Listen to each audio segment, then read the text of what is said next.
નકર અત્યારે તો બાપુ વિજ્ઞાનનો જમાનો છે, આધુનિક યુગ છે, કોમ્પ્યુટરનો યુગ છે. એમ ભજન બનાવીને કોઈ મૂકી ન શકે. પોતે જાત અનુભવ કરીને મહાપુરુષોએ ક્યાં શું પડ્યું છે એનું પરફેક્ટ કરીને આપણને આપ્યું છે. ભજન એમ નામ ન થાય. જ્યાં જ્યાં ભજન છે, લોકગીત છે, દુઆ છે, છંદ છે, સાખી છે, ત્યાં બાપુ એક એક વાત પડી હોય. એમ નામ ન થાય. આ અધૂરિયા નરને ન હોય દિલ કેરી વાત, નર કોક પૂરા મળે તો રાવું રેણીએ. કોને ગાયું, ક્યારે ગાયું, શું કામ ગાયું? આ જરૂર આની છે. બધા માથા હલાવે પણ ઉતરતું નથી, અને ઉતરે નહીં ત્યાં સુધી વાત ખોટી પડે. દૂધમાં દીવો કરો ને કોઈ દી ન થાય, ને ઘીમાં જ હોય.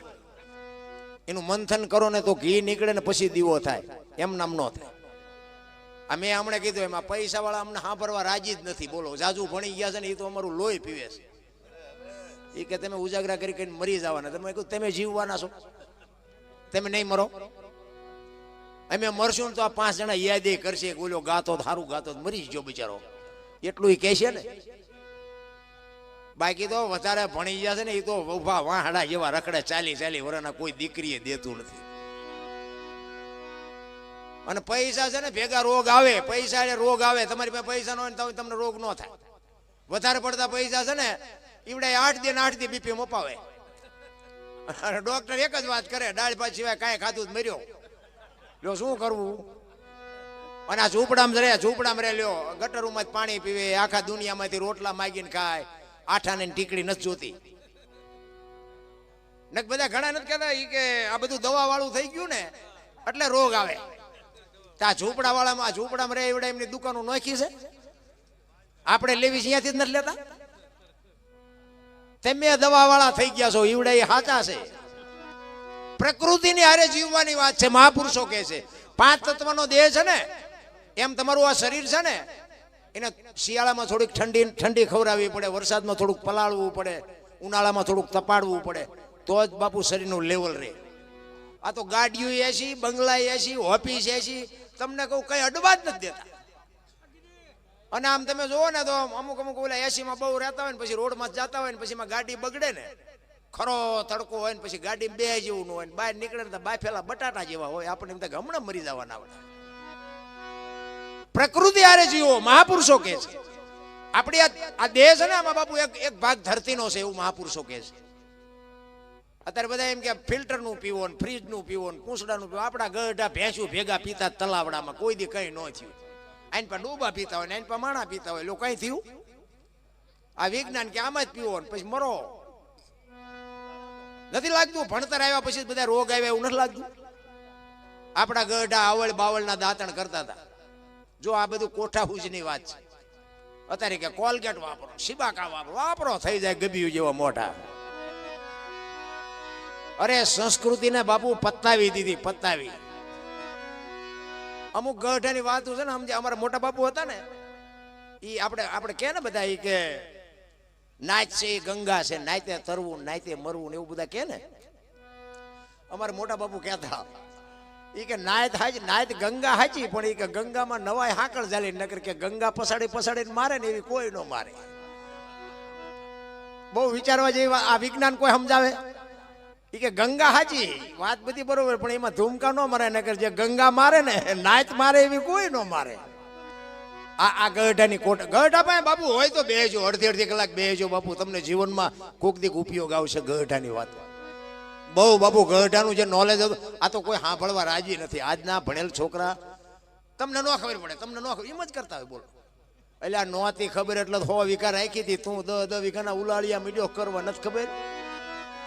અરે મારા છોકરાને કોઈની ગુલામી ન કરવી પડે, મારા છોકરાને કોઈની મજૂરી, બાવળિયા ઉગાડ્યા પણ બાપુ જમીનું વેચી નહીં, ભૂખ્યા રહ્યા પણ ન વેચી. અને આ અમારે ત્યાં જમીન વેચીને ટ્રેક્ટર લાવે. મેં કહું હાંકશો ક્યાં ફળિયામાં? હા, પછી લાવીને પસ્તાણા. ઈ કે વાય હાથીડા છે ને પૈસા ખૂટી રહ્યા, જમીન વહી જાય. મેં કહું આ 4 વ્હીલ ઘોડે લઈને ફરો. અરે કેટલાય ઉતાર વાળા ચડી ગયા, બુથીના એવા ગાળિયા થયા છે, કીધાની વાત જ નથી. એક ભાઈ આમ દિવાલમાં ઊંધી ખીલી ખોડતો તો, ઊંધી માથું દિવાલ કોઈ અણી કોઈ હથોડિયું મારતો હતો. એ કે બેસતી નથી હારી, કે કારખાના વાળામાં બુથિયું નથી કે ખીલ્યું ઊંધિયું કાઢ્યું. એનો ભાઈ અહીંયા જોઈએ કે હું કહેશ કે આ ખીલ્યું જો નહીં કે ઊંધિયું કાઢ્યું. એનો ભાઈ કે તારામાં બુદ્ધિ નથી. ઈ કે કેમ? ઈ કે આ દિવાલની ક્યાં છે? આ દિવાલની છે. આમ પકડીને લઈ જાય કે હા અણી તો આઈને પાછી, હું તો અહીંયા મતતો હતો. આખી જિંદગી દિવાલું ફેરવી પણ અહીંયા ખીલી નો ફેરવી નાખી. મારી ખીલી ફરે ફેરવો દિવાલું, ન્યા સમાધાન થતું તો ન કરીએ ક્યાં. હું કઈક શું આ ગંગા સતીની વાણી કહે છે, હું ને મારું આ મનના કારણ છે બાપુ. બે પતિ જાય તો કાંઈ છે જ નહીં. માણસ જન્મે ને 2-2.5 કિલોનો હોય, 60-80-100 વર્ષ જીવન મરી જાય, શમશાનમાં લઈને હળગાવી નાખો અને રાખ ભેગી કરો ને એટલે 2-2.5 કિલો થાય. વાતમાં કાંઈ છે નહીં બાપુ. કોઈ ખારો દીકરો થઈ જાય, હારી માં થઈ જાય, હારી દીકરી થઈ જાય બાપુ, કાંઈ કરવાની જરૂર નથી. આ એક નાટકમાં બાપુ પાત્ર જેમ ભજવવા આવે ને એમ આપણે પાત્ર ભજવવા આવ્યા છે. ઉપર મારો બાપ બેઠો બેઠો બધી નોંધ કરે છે. કોણ કેવો દીકરો છે ને કોણ કેવી દીકરી છે ને કેવી માં છે ને કેવો ભાઈ છે બાપુ, એ બેઠો બેઠો બધી નોંધ કરે છે. 1-3.5 કલાકનું નાટક ભજવો ને એમાં એક સારું પાત્ર ભજવી જાવ ને સવારમાં બાપુ બજારમાં વાતો થાય કે ફલાણા ભાઈનો દીકરો રામલીલાનું નાટક હતું ને એમાં ભરત બન્યો તો ભાઈ ભરત હો. 3.5 કલાકના નાટકમાં 20 મિનિટના પાત્રના જો વખાણ થતા હોય તો તમને મને 60-80 વર્ષનો પલ્લો મળ્યો ભલામણા. હારો દીકરો થઈ જાય, હારા બાપ થઈ જાય, હારી માં થઈ જાય. દુનિયામાં મારા નાથને નોંધ કરવી પડે. બાકી બુદ્ધિ તો બાપુ બધાને. એક મૂર્તિકાર હતો ને, મૂર્તિઓ બનાવતો હતો. તે મૂર્તિ બનાવતો હતો, એને કોકે કીધું કે તારા જેવી જ બનાય ને. એટલે પછી એને વિચાર્યું કે આ મારા જેવી એક બનાવું. એના જેવડી મૂર્તિ બનાવી. પછી 1 ને 2 ને 5 ને 7 ને 10 ને 12 ને 15 મૂર્તિ બનાવી. એક હરખી હો ભાઈ. એ 15 મૂર્તિ બનાવી, આમ લંબાઈ, ઊંચાઈ, ડિઝાઇન, કલર, વજન એક હરખી 15 મૂર્તિ. અને યમના દૂતને ભગવાને મોકલ્યા, બોલો ફલાણા ગામનો મૂર્તિકાર છે ને એને લઈ આય. અને આને ખબર પડી જાય કે મને દૂત લેવા આવે. એટલે 15 મૂર્તિ હતી, એના ભેગો હુઈ ગયો. એના જેવડી જ હતી, એના જેવી જ બનાવી લે. અને આપણે તે કોઈક લેવા આવે ત્યાં મથી તો ખરા જ છે ને કે જો બે વરા જો હિલોળા કરવા દેતો. સુવાસ બુવાસ રોકીને બાપુ મૂર્તિ ભેગો બેસી ગયો. આમ કે લઈ ન જાય ભારે મજા આવે. એમના દૂત આવ્યા ને, એને આમ 2 આંટા માર્યા ને તો એને નક્કી ન થયું કે મારી મૂર્તિ કઈ છે ને માણા કેવો છે, કેવી બનાવી છે. એને એમ થયું કે આપણે લઈ નથી જાવ, આ લઈ જવાનો રહી જાય ને બીજો આવે ડખો થાય. પાછો ગયો. ભગવાન કે તું ઓલા લેવા ગયો તો કેમ ન લઈ આવ્યો? એ કે પણ હોળ હુતા છે. એ કે હોળ તો નહીં હતા. કે બાપુ તો તમે જાઓ ભગવાનને કે. ભગવાન આવ્યા ને ભગવાનને બાપુ કાન પકડવો પડ્યો. ઘરે તારી ભલી થાય તારી. આપણે મથીથી છીએ હે પણ આપણો મેળ નથી પડતો. એને કેવી કારીગરી કરી છે, ભગવાનને કાન પકડવો પડ્યો. તારી કારીગરીને દાદ દેવો પડે. મને નથી ખબર પડતી કે આમાં મૂર્તિ કઈ માણા કયો હોય છે. પણ ભગવાન તો ભગવાન છે. એને વિચાર કર્યો કે આ કપાતરને હું નોલેજ હોય બીજો લેવા કોણ આવે? ભગવાન તો બાપુ તમારું મારું જેને સર્જન કર્યું છે એ તો ગમે એ રીતે ઉપાડવાનો. એટલે એક બાજુ ઉભો રહીને પછી વખાણ મીડિયો કરવા કે હવે મને ખબર નથી પડતી પણ મારે લઈ જવા કંઈક આઈડિયા તો કરવો પડે. એટલે એક બાજુ ઉભો વખાણ મીડિયો કરવા. એ કે કેવો કારીગર છે, આની હથોડી કેવી છે, આની સીણી કેવી છે. ઓલો તરત હેલ્યો. એ કે મેં બનાવી. કે તારા હાટું જ આવ્યો છું, તને જ લેવા આવ્યો છું. એમ બુદ્ધિશાળી ગમે હોય, ડોક્ટર, વકીલ કે એન્જિનિયર કે મેજિસ્ટર કે કોઈ પણ બાપુ હોય, એક દિવસ સમય આવશે ને તેથી ઉપાડી જવાનો રાહ. એટલે જ મહાપુરુષોએ કીધું કે એક ઘડી હાથી મેં 24 કલાકમાં કંઈક મારા નાથનું બાપુ ભજન કરશો ને એ જ તમારી મારી ભેગું આવવાનું છે. બાકી જય ભગવાન કાંઈ છે નહીં. રામ સમય આવે ને વળી જતા ન આવડે ને બાપુ એને માણા જ ન કહેવાય. કચ્છનો બારવટીયો જેસલ જાડેજો સતી તોરલ જેના ગુરુ મહારાજ અને લેવા ગયા ને તેથી ગુરુ ગોતવા નહોતો ગયો બાપુ. હથેળીમાં ખીલો મારી દીધો ને ગુરુ મળી ગયા. એમ સમય પાકશે ને તેથી ગુરુ મળી જાય છે. પણ હાલતા થઈ જાઓ. એક નામ ઉપર સદગુરુ મહારાજના શબ્દ ઉપર બાપુ ભરોસો રાખીને હાલતા થઈ જાઓ. સબરીએ બાપુ આ જ વાત હતી. એક સબરીના ગુરુ માતંગ ઋષિ એમ કે બેટા એ બેહી જા, વેલો મોડો રામ આવશે. આ એક જ શબ્દ પકડીને બાપુ બેહી જઈને રામને ધક્કો થયો સબરી સુધી. એમ ભરોસો ને વિશ્વાસની વસ્તુ છે. બાકી ભગવાન કોઈ ભાડ્યો હોય એવું મને લાગતું નથી. ઘણા એક સ્વર્ગમાં ઇન્દ્ર ભગવાન સોનાના સિંહાસન ઉપર છે, અહીંયા ઇન્દ્રની અપસરાયું નાચે છે, અહીંયા ફુવારા છે. અહીંયા જી આવ્યા હોય તો કોને મારે પગ ચાલવા? પધારો મોહનભાઈ, આવો. આ તમને નથી લાગતું કે આપણે સ્વર્ગમાં બેઠા હોય એવું નથી લાગતું? આથી બીજું કયું સ્વર્ગ જોવે? બેઠા બેઠા ચા આવે છે, જમવાનું મળે, આવા ગાડલા, માંડવા. ત્યાંથી સ્વર્ગ બીજું ક્યાં હોય? પણ આપણો શેઠો જ નથી. હજી કંઈક આનીથી આગળ છે, હજી કંઈક આગળ છે. આગળ કઈ છે નહીં, આગળ ખાડ્યું છે, પડશો માઇલ પાસે છે. એટલે આ વાણી છે ને નિરલબાઈ કુંભારાણાના લગ્ન થયા ને એ વખતની વાણી છે. એ નિરલબાઈ બાપુ કુંભારાણા અહીંયા લગ્ન કર્યા અને નિરલબાઈને જ્યારે વળાવવાનો સમય થયો ને એ નિરલબાઈને વળાવવાનો સમય થયો અને એ વખતે દીકરી વિદાય વહમી છે બાપુ. એ તો ગમે એવો બાપ હોય ને બાપુ, દીકરી જેથી બાપુ ઘર છોડે ને તેથી ગમે એવો બાપ હોય તો ભાંગીને ભૂકો થઈ જાય. એ નિરલબાઈ બાપુ જ્યારે વિદાય થાય એમના પિતાશ્રી રડે છે અને નિરલબાઈ એમને મળવા માટે આવે છે અને એમના પિતાજી કહે છે કે બેટા મારી પાસે કંઈક માગો. એ કે પણ બાપુ આ ખટારા ભરાય એટલું આપ્યું, હવે મારે શું માગવું, કાંઈ આમાં ઘટતું નથી. એ કે પણ બેટા કાંઈક માગવો તો મને એમ થાય કે મારી દીકરીએ મારી પાસે કાંઈક માગ્યું. ત્યારે નિરલબાઈ કહે છે કે બાપુ તમારી જો બહુ ઈચ્છા હોય તો ગુરુ મહારાજને બોલાવી દો, ગુરુ મહારાજના દર્શન મારે કરવા છે.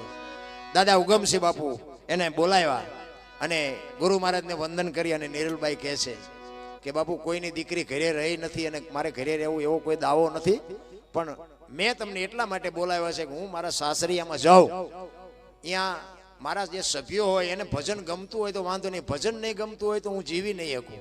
જો બાપુ આ સંસ્કાર જો બજારમાં મળતા હોત તો પૈસાવાળા આપણાડું વધવા ન દે.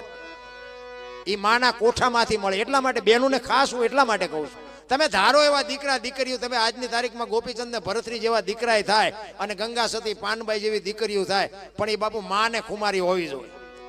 છત્રપતિ શિવાજી મહારાજ જીજાબાઈ ના ઉદરમાં હતો ને બાપુ, એને ખબર નહોતી દીકરો છે, પણ એને ભગવાને એને એમ થયું કે દીકરો હોય દીકરી હોય, પણ રામાયણ ને ગીતા ઓગાળીને પાઈ દીધી હતી કે મને ભગવાન જે આપે પણ મારું સંતાન કોઈ દી માય કાંગળું ન પાકે, આ ખુમારી માન હોવી જોઈએ. હારી મેં એટલા માટે કહું છું બાપુ, વહુ હારો ભેગા પાણી પૂરીઓ ખાતા હોય ત્યાં શિવાજી નો થાય. હા એ ખાતા હોય એ ખાજો, આપણે કોઈ જુદા નથી પાડવા, પણ બાપુ સંસ્કાર બજારમાં મળતા હોય તો પૈસા વાળા આપણે હાટું રવા જ ન દે. અને એ ગુરુ મહારાજ પાસે બાપુ નિરલબાઈએ માંગણી કરી અને પછી ગુરુ મહારાજ એક શાલિગ્રામ ભગવાનની મૂર્તિ આપે છે કે આને બેટા લઈ જા, તારા રૂમમાં રાખજે અને સેવા પૂજા કરજે, તને ભજનની મોજ લૂંટતી હોય એવું લાગે. એ ગયા અને કુંભારાણા કે હારા તો નહોતા જ, પણ યાર નિરલબાઈ આ કુંભો અને જેસલ ને માલદે ને સતીના એકે હામાં મળ્યા હારા નહીં. આ બધાને બાયુએ બાપુ વૈકુંઠમાં ઘા કરી દીધા. એટલે હું તો આ ભાઈઓને કહું, આ બેનું જે છે ને એને હાસવજો અને મા બાપની આબરૂ લઈને તમારી ગાડીઓ સાંભળે. હા નકર ઈ ધારે ને કે તારું પાણી નથી ભરવું બાપુ, કટકા કરી નાખો તો ન ભરે. એ શક્તિ છે, એક લખી રાખજો. હા હું બેનોને એટલા માટે કહું છું કે તમે ધારો ને તો આ દુનિયામાં બાપુ બાળીને ભસ્મ કરી દો તાકાત છે, પણ જે ફેશને દી ઉઠાડ્યો છે ને, એટલે હું તો એમ કહું માપે માપે કરજો. આપ્યું હોય ભગવાને વાપરો, ખાવ પીવો, જેવા તમારે કપડાં મોંઘા પહેરો, પણ બાપુ દેહના પ્રદર્શન ન કરાય. તમને મારી વાત અમુક કડવી લાગશે, પણ અમુક અમુક બાપુ ચિત્ર જોઈએ છે ને તમારા હૃદયમાં વાગે છે, એટલે કહે છે કે તમે દુનિયા ધારો છો ને એટલી બધી હારી નથી. એટલે આ એક રામાયણનો તમને પ્રસંગ કહું કે સીતાજી લક્ષ્મણ રેખાને કે ઓળંગી ગયા અને હરણ થયું, તો તમે એમ માનો છો કે સીતાજીને શક્તિ નહોતી? હે મિથિલા નરેશની દીકરી બાપુ, અગ્નિનો ગોળો હતો, ગોળો. રાવણ માથે દ્રષ્ટિ પડે ને, રાવણની રાખ આ દુનિયામાં ન પડે, એ ભગવતી જોગમાયા હતી. પણ આજની દીકરીઓ માટે કેળો પાડીને ગઈ છે એ માં. એ કે જે લક્ષ્મણ રેખા જે ઓળંગી જાય ને એનું આ દુનિયામાં હરણ જ થાય બાપુ. રાવણ મરી ગયા એમમાં ન રહેતા ગામો ગામ છે. હા દીકરો ટપે તોય ભલે, દીકરી ટપે તોય ભલે, માં ટપે તોય ભલે, બાપ ટપે તોય ભલે, જે લક્ષ્મણ રેખા ટપે એનું આ દુનિયામાં હરણ જ થાય. લખી લેજો. એટલે કહું છું તમે ધારો છો એ દુનિયા નથી. અમે તો ગામો ગામ જાય ને અમને તો ઘણી અનુભવ થાય છે કે રાવણ અહીંયા છે. હા રાવણ મરી ગયા એમ ન રહેતા. એટલે આ રામાયણ છે ને બાપુ છે જુદી જ. રામચંદ્ર પરમાત્મા કે હોનાના હણિયા, હોનાના હણિયા હોય તમને જેમ લાગે. અત્યારે હોનાનું હણિયું આવ્યું તો આપણે ન માની તો રામને નહીં ખબર પડી હોય કે હોનાના હણિયા જ નહીં હતા હોય. પણ બાપુ જો કેળો પાડ્યો છે આપણા માટે કે જે મોહની વાયા દોડે ને એનું વાયા ઘરમાં પતન જ થાય. બાપુ રામચંદ્ર પરમાત્મા જો હરણ વાયા ન ગયા હોત ને તો સીતાજીનું હરણ ન થાત. રામાયણ છે ને સે બાપુ જુદી, દુનિયાએ ચિત્રી નાખી જુદી. રામાયણ તો રામાયણ છે ભલા માણસ. કેવા દીકરા હોય, કેવા બાપ હોય, કેવા ભાઈ હોય, કેવી માં હોય, આ જોવું હોય તો રામાયણમાં જોવો.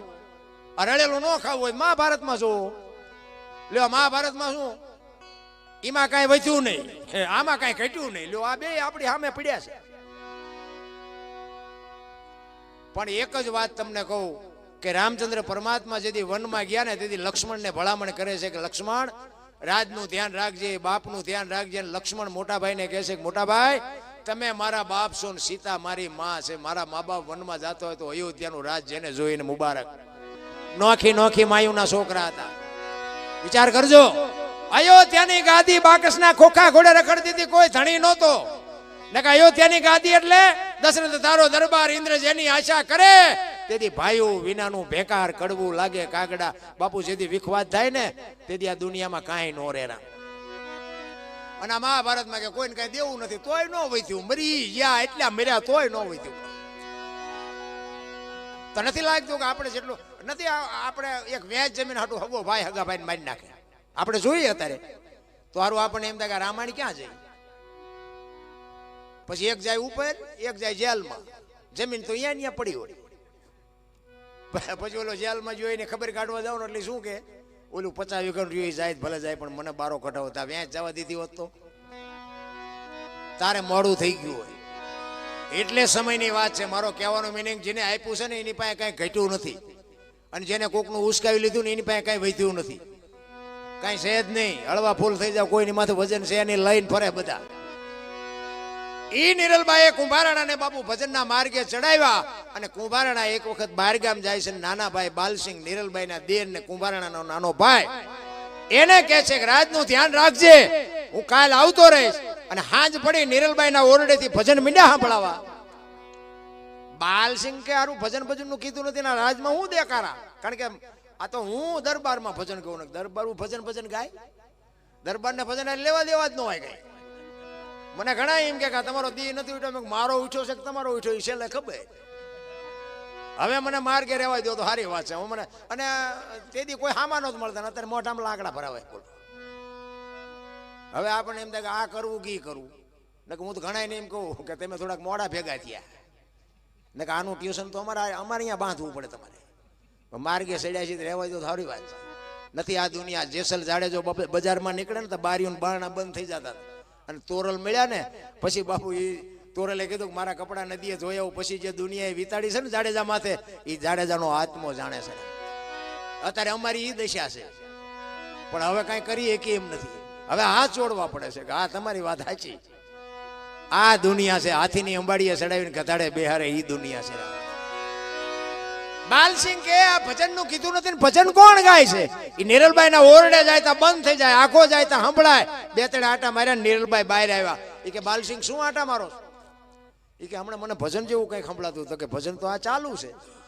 તો કે મને કેમ નથી સંભળાતા? બાપુ અહીંયા નિરલબાઈ વાણી કરેલી કે અધૂરિયાને ન હોય દિલડા કરી વાત, કોક નર જો પૂરા મળે તો રાવું. તમે તો અધૂરિયા છો. અને બાપુ સામ રૂવાડા ઉભા થઈ ગયા હો. દરબારનો દીકરો અને ભાભી બાપુ આવું મેણું મારે, ધન દોલત હીરા માણે કે હાથી ઘોડાને તમે અધૂરિયા કયો છો? ઈ કે દરબાર ઈ તો આયનું આયને રહેશે, ભેગું આવે એવું શું કર્યું?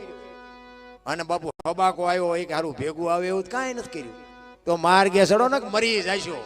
અને વાત એ હાજી. અમે તો આ તમને બધાને કહે છે કે માર્ગે સડજો ને મરી જશો ભૂંડી હાલતે. હા, હું એવું નથી કહેતો આને આ ભજન છે. આ ભજન નો કહેવાય. તમને એક ચોખ્ખી વાત કરું, એ આ સાધુ સંતોને પૂછો ખબર પડે. આ મનોરંજન છે, આ ભજન નથી. ભજન તો બાપુ હાવજ ડણકું મારતા હોય ને. હમણાં શૈલેષ બાપુ આવ્યા જુનાગઢ થી આવ્યા. અત્યારે જુનાગઢમાં બહાટી બોલે છે ભજનની. ઈ ડાલા મથા હાવજ ડણકું દેતા હોય ને અને અહીંયા જે ભજન થાય ને એ આંખોના નંબરે વ્યાજા ને પગમાં કપાસ્યું વહી જાય.